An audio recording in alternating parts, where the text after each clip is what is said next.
আসসালামু আলাইকুম, মহসানা শাওন আপনাদের সবাইকে আমন্ত্রণ জানাচ্ছি এনটিভি দুপুরের খবরে। ক্রাউন সিমেন্ট শিরোনাম দেখছিলেন, এবার পুরো খবর। রাজনৈতিক দলগুলোর সাথে সরকারের দূরত্বের ফলে সাম্প্রতিক অস্থিরতা তৈরি হয়েছে বলে মনে করছেন বিশেষজ্ঞরা। তাই দলগুলোর ভেতরে জাতীয় ঐক্য প্রতিষ্ঠা না হলে গভীর সংকটে পড়বে দেশ। তাই সরকারকে আরও গতিশীল করতে জুলাই অভ্যুত্থানের মূল্য ধারণকারীদের গুরুত্বপূর্ণ দায়িত্বে বসানোর তাগিদ দেন বিশ্লেষকরা। পাশাপাশি ভুল বোঝাবুঝি দূর করার আহ্বান তাদের। রিপোর্ট শফি মাহমুদ সাগরের। জুলাই অভ্যুত্থানের মধ্য দিয়ে গঠিত অন্তর্বর্তী সরকারের 10 মাস অতিবাহিত হচ্ছে। মৌলিক সংস্কার এবং সুষ্ঠু নির্বাচন আয়োজনের ম্যান্ডেট নিয়ে গঠিত এই সরকারের বিপক্ষে সমালোচনা বেড়েছে সময়ের সাথে। এর মাঝেই সরকারকে প্রতিদিনই মুখোমুখি হতে হচ্ছে কোনো না কোনো আন্দোলনের। এখন পর্যন্ত প্রায় 200টি আন্দোলন মোকাবেলা করেছে অন্তর্বর্তী সরকার। নানামুখী চাপের মুখে গত বৃহস্পতিবার গুঞ্জন ওঠে পদত্যাগ করতে যাচ্ছেন সরকার প্রধান ডক্টর মোহাম্মদ ইউনূস। সাম্প্রতিক সময়ে তৈরি হওয়া রাজনৈতিক অস্থিরতার পেছনে সরকারের সাথে রাজনৈতিক দলগুলোর দূরত্বকে দায়ী করছেন বিশেষজ্ঞরা। বলেন, গুরুত্বপূর্ণ পদে এমন অনেক ব্যক্তি আছে যারা জুলাই অভ্যুত্থানকে ধারণ করে না, ফলে ব্যাহত হচ্ছে সরকারের কার্যক্রম। সরকারের ক্ষমতা কাঠামোর বিভিন্ন জায়গায় তথ্য ঠিক থাকছে না, কার্যক্রম ঠিক হচ্ছে না, কার্যক্রম স্থূল হচ্ছে, লুজ হচ্ছে, স্লো হচ্ছে। তো এগুলো হতো না যদি সরকার এবং যারা কর্তৃত্ববাদের বিরুদ্ধে লড়াই করছে তারা একে অপরের সাথে পরিপূরকভাবে কাজ করত।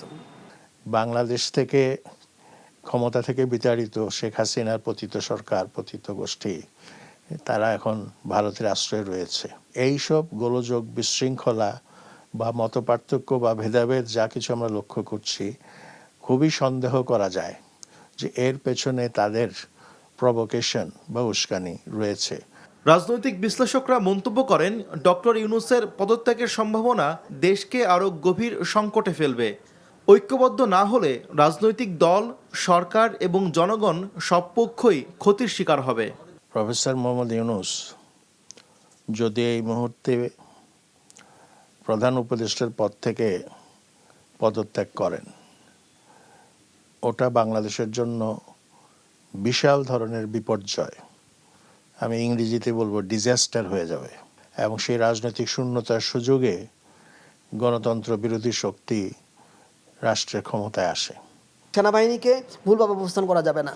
সেনাবাহিনী যেহেতু সার্বভৌমত্বের রক্ষক, দেশের সর্বশেষ সিকিউরিটির সর্বোচ্চ কর্তৃপক্ষ, সুতরাং সেই সেনাবাহিনী তো বিভিন্ন সংকটে তার বিভিন্ন ধরনের স্টেক থাকবে, কথা বলতে হবে। কিন্তু এই পরিস্থিতির পরিবর্তন করা সম্ভব যদি রাজনৈতিক দলগুলোর সমর্থন আবার ফিরে পায়।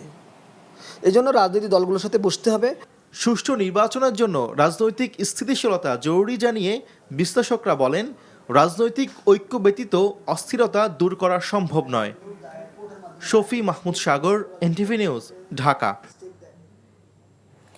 প্রধান উপদেষ্টা ডক্টর মোহাম্মদ ইউনূসের আমন্ত্রণে আজ তার বাসভবন যমুনায় তার সঙ্গে বৈঠকে বসবে বিএনপি।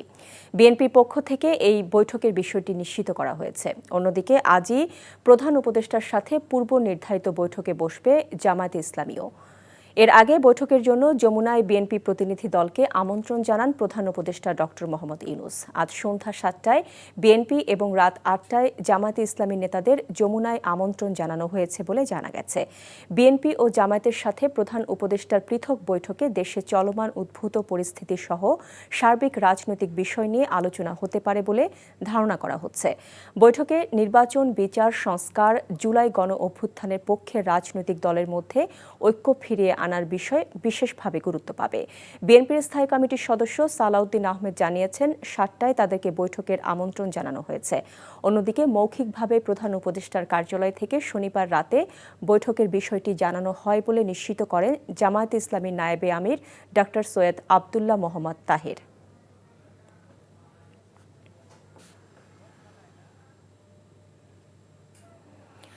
জুলাই হত্যাকাণ্ডের বিচার, নির্বাচনী রোডম্যাপ এবং সংস্কারের বিষয়গুলো একসাথে ঘোষণার আহ্বান জানিয়েছে জাতীয় নাগরিক পার্টি এনসিপি। এক সংবাদ সম্মেলনে দলটির পক্ষ থেকে বলা হয়, দুই উপদেষ্টার সাথে তাদের দলের কোনো সম্পর্ক নেই, তবে গণ অভ্যুত্থানের স্পিরিট বাস্তবায়নে তারা দায়িত্ব পালন করবে বলে প্রত্যাশা তাদের। ইফতেখার রেজার রিপোর্ট। দেশের সমসাময়িক রাজনৈতিক পরিস্থিতি নিয়ে রাজধানীর বাংলা মোটরে দলের কার্যালয়ে জাতীয় নাগরিক পার্টির এ সংবাদ সম্মেলন। নাহিদ ইসলাম বলেন, অন্তর্বর্তীকালীন সরকার শুধু নির্বাচনের সরকার নয়, বরং জুলাই গণহত্যা সহ বিগত সময়ে নানা অনাচারের মৌলিক সংস্কারও তাদের দায়িত্ব। এবং বিচার, সংস্কার এবং নির্বাচন এই তিনটিরই রোডম্যাপ একসাথে প্রকাশ করা উচিত। তাহলে জনমনে এবং সকল রাজনৈতিক দলগুলোর মধ্যে এক ধরনের স্বস্তি তৈরি হবে, আস্থার জায়গা তৈরি হবে। ফলে আমাদের অন্তর্বর্তী সরকারের প্রতি আহ্বান, জুলাই ঘোষণাপত্র এবং বিচার, সংস্কার এবং নির্বাচনের রোডম্যাপ একত্রে ঘোষণা করা। 5 আগস্টের পর সেনানিবাসে আশ্রয় নেওয়াদের তালিকা আরও আগে প্রকাশ করা উচিত ছিল মন্তব্য করে নাহিদ ইসলাম বলেন, অতীতে 1-11 ভালো ফলাফল বয়ে আনেনি। 1-11-এর ঘটনা জানি। এই সকল ঘটনা কিন্তু আমাদের গণতন্ত্রের জন্য, আমাদের রাষ্ট্রের জন্য এবং আমাদের সেনাবাহিনী প্রতিষ্ঠান হিসেবে কারোর জন্য কিন্তু কখনোই ভালো ফলাফল নিয়ে আসেনি। ফলে সেই বিষয়টা যাতে আমরা সকলেই বিবেচনা করি, যার যেটা কাজ, যার যেটা দায়িত্ব সেটাই যাতে সে পালন করে। এক প্রশ্নের উত্তরে এনসিপির সদস্য সচিব আখতার হোসেন করিডোর ও বাংলাদেশের নিরাপত্তার সাথে সংশ্লিষ্ট বিষয়ে সরকারকে রাজনৈতিক দলগুলোর সাথে আলোচনার দাবি জানান। রিলিফ করিডোর হোক আর হিউম্যানিটেরিয়ান করিডোর হোক, যে সিদ্ধান্তের দিকেই সরকার অগ্রসর হতে চাক না কেন, সে ব্যাপারে যেন জনগণের মধ্যে এবং রাজনৈতিক দলগুলোর সাথে কোনো ধরনের ধোঁয়াশা না থাকে। অন্তর্বর্তী সরকারের সদিচ্ছা ও রাজনৈতিক দলগুলোর সহযোগিতায় দেশকে এগিয়ে নিয়ে যেতে হবে বলেও মন্তব্য করেন এনসিপির এই নেতা। যারা শহীদ হয়েছে। Iftekhar Reza, NTV news, Dhaka. নির্বাচনের জন্য সরকারকে বাধ্য করতে চায় না জামাত ইসলামী, বরং সহায়তা করতে চায়, এমন মন্তব্য করেছেন দলটির আমির ডাক্তার শফিকুর রহমান। গত 9 মাসেও সংস্কার এবং গুম খুনের বিচার প্রক্রিয়া দৃশ্যমান না হওয়ায় কিছুটা হতাশা ব্যক্ত করেন দলটির আমির। প্রত্যাশা করেন রাজনৈতিক দল এবং অংশীজনের মধ্যে অর্থবহ সংলাপের সংকট কেটে যাবে। আবির আহমেদের রিপোর্ট। রাজধানীর মগবাজারে জামাতে ইসলামীর কেন্দ্রীয় মজলিসে শুরার অধিবেশন, যেখানে বর্তমান পরিস্থিতিতে সৃষ্ট বেশ কিছু সংকট নিয়ে কথা বলেন দলটির আমির। সংঘাত এবং কাদা চূড়াচুড়ির মধ্য দিয়ে জাতিকে আর অনিশ্চয়তার দিকে ঠেলে দেওয়া কোনো অবস্থায় সমীচীন হবে না। নির্বাচন ইস্যুতে কিছু রাজনৈতিক দলের সাথে সরকারের বোঝাপড়ার ঘাটতি এবং তাতে জামায়াতের অবস্থান তুলে ধরেন আমির। কথা বলেন সংস্কার ও গুম খুনের বিচার প্রক্রিয়া নিয়ে। জাতীয় নির্বাচন এই বছরের ডিসেম্বর থেকে আগামী বছরের জুনের মধ্যে সম্পন্ন করতে চান, তার এই কথার উপরে আমরা আস্থা রাখতে চাই। আমরা তাকেও বাধ্য করতে চাই না। যারা গত 15.5 বছর ধরে এই দেশে মানুষকে গুম করেছেন, তাদের বিচারের প্রক্রিয়াটা দৃশ্যমান হতে হবে। একটা অন্তর্বর্তীকালীন সরকারের সময়ে পুরা বিচার হয়ে যাবে এটা কেউ দাবি করে না, কিন্তু বিশ্বাসযোগ্য দৃশ্যমান কিছু কাজ তো সামনে আসতে হবে। সেরকম কিছু এখনো জনগণ দেখতে পাচ্ছে না। রাজনৈতিক দল ও অংশীজনদের সাথে আলোচনার মাধ্যমে সমাধানের প্রত্যাশা করেন জামাতের এই শীর্ষ নেতা। মানবিক করিডোরের নামে একটা উদ্যোগ, এর সাথে জাতীয় নিরাপত্তার বিষয় জড়িত। রাজনৈতিক দলসমূহের সাথে বসে, আরও যারা অংশীজন আছেন তাদের সাথে বসে, সকল পক্ষের সাথে না বসে এই ধরনের কোনো উদ্যোগ নেওয়া দেশের জন্য কল্যাণকর হবে না। সেনাবাহিনী নিয়ে যে কোনো বিতর্কিত মন্তব্য দেশের সার্বভৌমত্বকে ক্ষতিগ্রস্ত করবে বলেও মন্তব্য করেন তিনি। সেনাবাহিনীকে নিয়ে যে কোনো ধরনের মন্তব্য করা থেকেও বিরত থাকা উচিত বলে আমরা মনে করি। আবির আহমেদ, এনটিভি নিউজ, ঢাকা। 2024-25 অর্থ বছরের 11তম জাতীয় অর্থনৈতিক পরিষদ একনেকের নির্বাহী কমিটির সভা অনুষ্ঠিত হয়েছে। রাজধানীর শেরেবাংলা নগরের এনইসি সম্মেলন কক্ষে প্রধান উপদেষ্টা অধ্যাপক ডক্টর মোহাম্মদ ইউনূসের সভাপতিত্বে এ সভা অনুষ্ঠিত হয়। সভায় উপদেষ্টা পরিষদের সদস্যরা উপস্থিত ছিলেন। নতুন ও সংশোধিত মিলিয়ে সভায় 11,851 কোটি টাকার 9টি প্রকল্প অনুমোদন দেওয়া হয়েছে। একনেক বৈঠকের পর কোনো সংবাদ সম্মেলন না করার বিষয়টি পূর্বেই জানিয়ে দেওয়া হয়। তবে বিভিন্ন সূত্র থেকে জানা গেছে, জাতীয় অর্থনৈতিক পরিষদের নির্বাহী কমিটির সভা শেষে সমসাময়িক বিষয়ে আলোচনা করতে উপদেষ্টা পরিষদের সঙ্গে বৈঠক করেছেন প্রধান উপদেষ্টা অধ্যাপক মোহাম্মদ ইউনূস।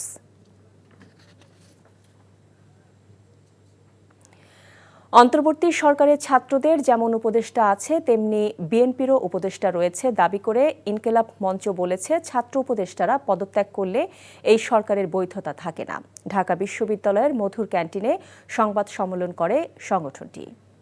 বাংলাদেশের সকল মানুষ এই তিনটে কাজের কারণে বিচার, মৌলিক সংস্কার এবং নির্বাচনের দাবিতে আপনারা ডক্টর ইউনূসের হাতকে শক্তিশালী করেন। সেক্ষেত্রে প্রস্তাবনা, এই যে কিছু অতি পাকনা উপদেষ্টা আছে যাদের কারণে জুলাইয়ের ঐক্য বিনষ্ট হয়, দুর্নীতিগ্রস্ত, তাদেরকে প্রয়োজন আপনি স্যাক করেন। স্যাক করতে সমস্যা হলে তাদেরকে দপ্তরবিহীন করে রাখেন, খাবে আর ঘুমাবে আর ফেসবুক টিপবে, আর কোনো কাজ নাই। বিদেশি বিনিয়োগকারীরা বিনিয়োগের জন্য সুষ্ঠু ও নিরপেক্ষ নির্বাচনের অপেক্ষায় আছে বলে মন্তব্য করেছেন বিএনপির স্থায়ী কমিটির সদস্য আমির খসরু মাহমুদ চৌধুরী।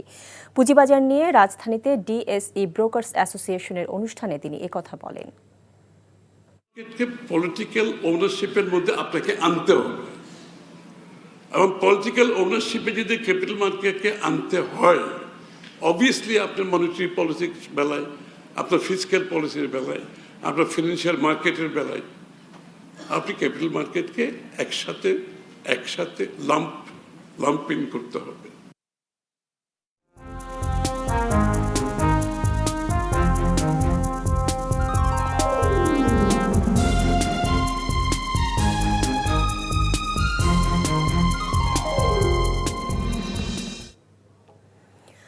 বছর ঘুরে বছর আসে, অন্যান্য খাতের মতো কৃষিতে দেওয়া হয় বাজেট। তবে যে কৃষকদের জন্য এত আয়োজন, নানা কারণে তারাই হচ্ছেন বঞ্চিত। তাই শুধু কৃষি উপকরণ নয়, বরং কৃষকদের নগদ অর্থ সহায়তার পাশাপাশি আমদানি নির্ভর নীতি থেকে বেরিয়ে আসার পরামর্শ বিশেষজ্ঞদের। মেজবাহ হাসানের রিপোর্ট। উর্বর কৃষি আর কৃষকদের ঘামের ওপর ভর করে ঘুরে দাঁড়ায় স্বাধীনতা পরবর্তী বাংলাদেশ। দীর্ঘ যাত্রায় ঘাত প্রতিঘাত পেরিয়ে দেশের অর্থনীতির প্রাণ এখনও কৃষি। বিবিএসের তথ্য বলছে, জিডিপিতে এ খাতের অবদান 11.37%, কর্মসংস্থানও প্রায় 37% মানুষের। যে কৃষি ও কৃষকদের অবদানে এগিয়েছে দেশ, দীর্ঘ পথ পেরিয়ে এসে এখনও আয় ব্যয়ের হিসাব কষতে বসলে কতটুকু গুরুত্ব পায় কৃষি? প্রতি বছরই কিন্তু বাজেট হয়, প্রতি বছরই কিন্তু ভর্তুকি থাকে। আগে যেমন ভর্তুকি একটু বেশি ছিল, দিন দিন কমে আসছে ভর্তুকিগুলো। জিডিপিতে বাজেটের কৃষি সেক্টরের কন্ট্রিবিউশন 2015-16 সালে যা ছিল, এখন সেটা কমে প্রায় 10% কাছাকাছি চলে আসে। স্বৈরাচার শেখ হাসিনার গত এক দশকে আলো খুঁজে পায়নি দেশের কৃষকরা। অর্থ বছরগুলোতে কয়েক গুণ কমেছে এ খাতে ভর্তুকি। ছিল সীমাহীন দুর্নীতি, অব্যবস্থাপনা আর কারসাজির অভিযোগ। তবে অভ্যুত্থান পরবর্তী সরকারের কাছে প্রত্যাশা রয়েছে কৃষক বান্ধব বাজেটের। প্রতি বছর তো আমরা উৎপাদনে প্রচুর বাজেট করি, এবার যদি একটু ভিন্নভাবে চিন্তা করি যে আমরা উৎপাদনের বাজেট থাকলেও পাশাপাশি আমাদের ফসলগুলো বিদেশে নেওয়ার জন্য কি কি স্টেপ নিলে আমরা বিদেশে পাঠাতে পারবো অথবা বেশি বাজার মূল্য পাবো, সেরকম আমাদের ভ্যালু এডিশন কিছু করতে হবে। তাহলে কিন্তু কৃষক লাভবান হবে, সেই জায়গাতে বাজেট কিন্তু আমাদের রাখতে হবে। বাজারে চড়া দামে পণ্য বিক্রি হলেও ন্যায্য মূল্য পায় না কৃষক। গবেষণা বলছে, চলতি অর্থ বছরে প্রায় পুরোটা জুড়ে মূল্যস্ফীতি কোনোভাবেই 9%-এর নিচে নামানো যায়নি। তাই কৃষকদের আধুনিক যন্ত্রপাতির পাশাপাশি প্রশিক্ষণে ভর্তুকির তাগিদ সংশ্লিষ্টদের। সাবসিডিটা প্রতি বছর আমাদেরকে যাদের দেয়, এর ভিতরে 60 থেকে 70% কৃষকরা বেনিফিটে দেয়। সুস্থ দেশ যদি IMF এর পরামর্শ দেয়, তাহলে সেই দেশটা আরও অসুস্থ হয়ে যাবে। সরকার প্রয়োজনে IMF এর ঋণটা নিবে না, কিন্তু তারপরও সাবসিডিটা দিয়ে যেতে হবে, কৃষকরে বাঁচাইতে হবে। সব মিলে আগামী অর্থ বছরে কৃষিতে ভর্তুকি কমার সংখ্যা থাকলেও দাবি রয়েছে কৃষি ও কৃষকদের উন্নয়নে সরকারের বরাদ্দ বাড়ানোর। দেশের খাদ্য নিরাপত্তা নিশ্চিত করতে নতুন করে রোডম্যাপ তৈরি করেছে অন্তর্বর্তীকালীন সরকার। আগামীর কৃষি বাজেটেও এর প্রভাব থাকছে। তবে মাঠ পর্যায়ের কৃষকরা বলছেন, এর সঠিক বাস্তবায়ন চান তারা। Mezbah Hasan, NTV news, Dhaka.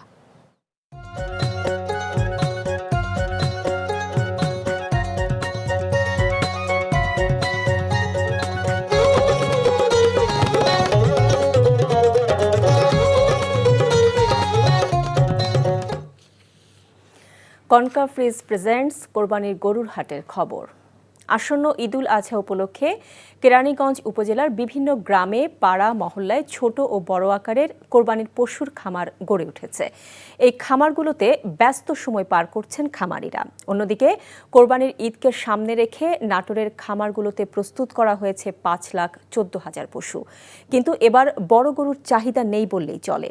এ কারণে বাণিজ্যিক খামারিরা পড়েছেন দুশ্চিন্তায়।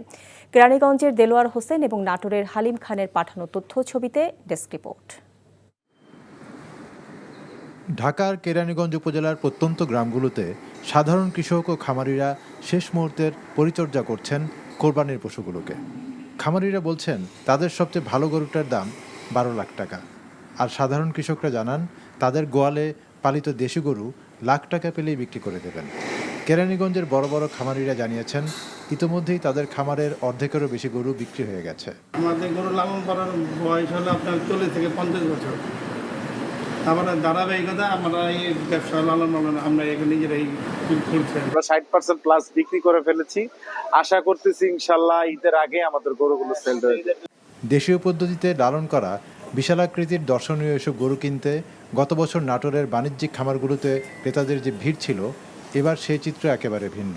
পশু নিয়ে ক্রেতার প্রতীক্ষায় খামারিরা, কিন্তু কাঙ্ক্ষিত সাড়া নেই ক্রেতাদের। তবে ছোট গরু, ছাগল ও দুম্বা বিক্রি ভালো বলে জানান তারা। এবছর গত বছরের চেয়ে এবছর পাইকার অনেক কম। এবছর যদিও একটু চাহিদা কম মনে হচ্ছে, আশা করতেছি এখনো সামনে সময় আছে। এই বছর আমাদের ফার্মে মিনিমাম 220 কেজি গরু রয়েছে আর সর্বোচ্চ 1300 কেজি পর্যন্ত গরু রয়েছে। আমাদের এখানে দুম্বা আছে, তারপরে আপনার গারল আছে, ম্যারেন্ডা আছে।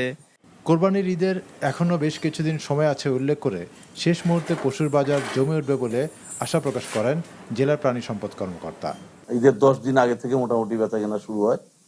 তো যেহেতু এখনো আমাদের আরো 5-6 দিন পরে বোঝা যাবে, তখন কিন্তু দেখা যাবে যে হাট বেশ জমে উঠে। কোরবানি উপলক্ষে নাটোর জেলার 22,000 খামারে এবছর 5,14,000 পশু প্রস্তুত করা হয়েছে। প্রয়োজনের তুলনায় 2,40,000 পশু এবার বেশি আছে বলে জানা যায়। Ahmed Sharif, NTV news desk.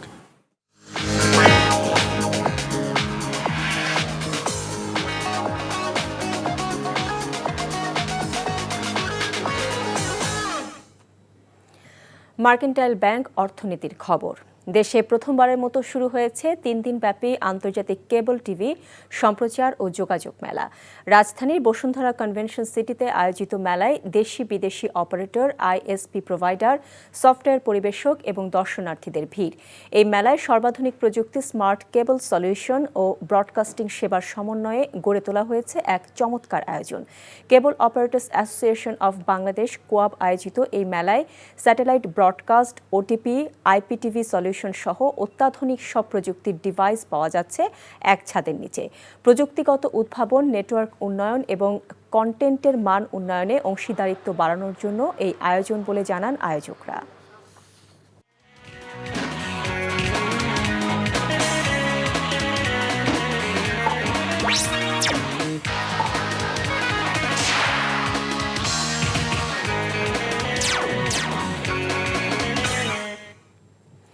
Ispahani premium টি খেলার খবর।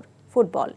আজ দুপুর 12টার পরিবর্তে বাংলাদেশ বনাম সিঙ্গাপুর ম্যাচের টিকিট অনলাইনে রাত 8টা থেকে পাওয়া যাবে। বিষয়টি নিশ্চিত করেছেন বাংলাদেশ ফুটবল ফেডারেশন বাফুফের কম্পিটিশন কমিটির চেয়ারম্যান গোলাম গাউস। এশিয়ান কাপ বাছাইয়ের তৃতীয় রাউন্ডের এই ম্যাচের জন্য 18,300টি টিকিট অনলাইনে বিক্রির সিদ্ধান্ত নিয়েছে বাফুফে। টিকিফাই প্ল্যাটফর্মে টিকিট পাওয়া যাবে। ম্যাচটির জন্য থাকছে 10 ক্যাটাগরির টিকিট। হসপিটালিটি বক্সের টিকিট মিলবে 5,000 টাকায়।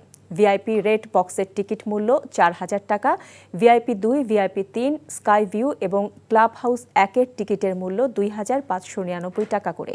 ক্লাব হাউস 2-এর টিকিট মিলবে 2,000 টাকায়। সাধারণ গ্যালারির টিকিট মূল্য ধরা হয়েছে 400 টাকা করে। অনলাইন থেকে একজন সর্বোচ্চ 5টি টিকিট কিনতে পারবেন। টিকিট কিনতে হলে নাম, ফোন নম্বর, ইমেল আইডি, এনআইডি কার্ড প্রয়োজন হবে। এই ছিল দুপুরের খবরে। এই খবরের ভিডিও সহ আপডেট জানতে ভিজিট করুন এনটিভি অনলাইন www.ntvbd.com।